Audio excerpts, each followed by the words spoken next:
From JBS Studios in Greater New York, this is the JBS News Update with Teisha Bader. I'm Teisha Bader with the JBS News Update for Tuesday, June the 24th, 2025. 4 people, among them an off-duty IDF soldier, were killed early this morning when a missile fired by Iran struck a residential building in southern Israel. All 4 were in their safe rooms. However, the missile made a direct hit on the safe rooms, killing 3 people in one safe room, including 18-year-old Corporal Eitan Zaks, a trainee in an elite IDF unit who was off-duty and home with his family at the time. The Times of Israel reports the 2 other people killed in the safe room with Zaks was his 50-year-old mother, Michal Zaks, and his girlfriend who was visiting him, naming her as Noah Boguslavsky. One other person in the neighboring safe room was also killed and was not yet named as of the time of the taping of this newscast. At least 22 others were injured in the missile barrage today, which occurred just before a ceasefire announced last night by U.S. President Donald Trump was coming into effect. Over a dozen drones were also fired at Israel overnight last night. Israeli Prime Minister Benjamin Netanyahu's office said today the ceasefire was set for 7 a.m. this morning, Israel local time. Shortly before the ceasefire was due to take effect, Iran launched a barrage of missiles, one of which took the lives of 4 of our citizens in Beersheba. The ceasefire took effect at 7. The Prime Minister's office noted that in response to Iran's violations, the Air Force destroyed a radar installation near Tehran. Pursuant to the conversation between President Trump and Prime Minister Netanyahu, Israel has refrained from additional attacks. Last night, the Prime Minister's office said that Netanyahu convened the Security Cabinet to report that Israel has achieved all of the objectives of Operation Rising Lion and much more, and thanked President Trump and the United States for their defensive support and for their participation in removing the Iranian nuclear threat. Stating in light of having achieved the objectives of the operation and in full coordination with President Trump, Israel agrees to the president's proposal for a bilateral ceasefire, noting that Israel will respond forcefully to any violation of the ceasefire. World Jewish Congress President and Ambassador Ronald Lauder said of the ceasefire, if both parties agree and the calm holds, it will be truly historic.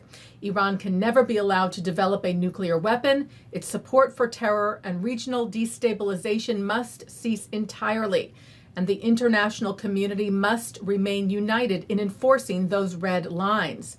If peace is truly within reach, we must seize it and ensure that tyranny and terror never again stand in the way of a more hopeful future.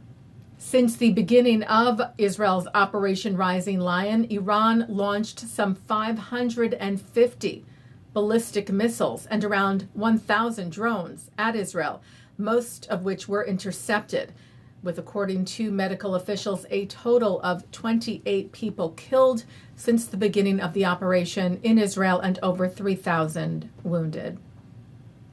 IDF Chief of Staff Lieutenant General Eyal Zamir held a situational assessment upon the ceasefire taking effect today. The IDF shared, saying the campaign against Iran is not over. We are moving to a new chapter based on the achievements gained in the current campaign. We have set back Iran's nuclear project by years, as well as its missile project. Despite the phenomenal achievement, he said, we must keep our feet on the ground. Many challenges lie ahead. We must remain focused. Zamir saying now the focus returns to Gaza, to the return of the hostages and the dismantling of Hamas's rule.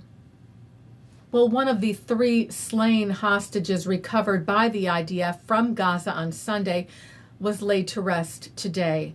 22-year-old Yonatan Samirano was buried in Tel Aviv today, where hundreds came to pay their final respects. Among them, Israel's President Isaac Herzog, who spoke to the mourners, saying, "At this turbulent and historic moment, I remind us all there is no true and complete victory until the last of our hostages returns, whether to the warm embrace of their families or to be laid to rest in dignity.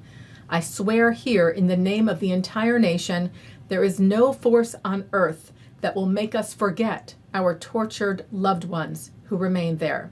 I call from here to the decision makers. We are at a critical moment. Now is the time to continue acting with determination, creativity, and urgency by every means and with all our strength until they are brought home."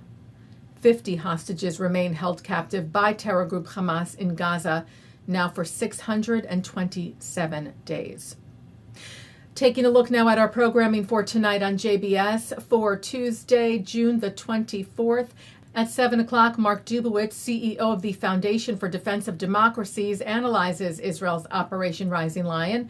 At 8, Justin Pine speaks with Dr. Elana Stein Haint to discuss her experience of living in Israel during the war with Iran.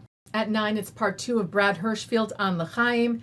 At 10, it's Good Week Israel. At 10:30, an encore of the news. And coming up next, it's the ILTV's Insider. And that's the JBS News Update for Tuesday, June the 24th, 2025. I'm Teisha Bader. Am Yisrael Chai.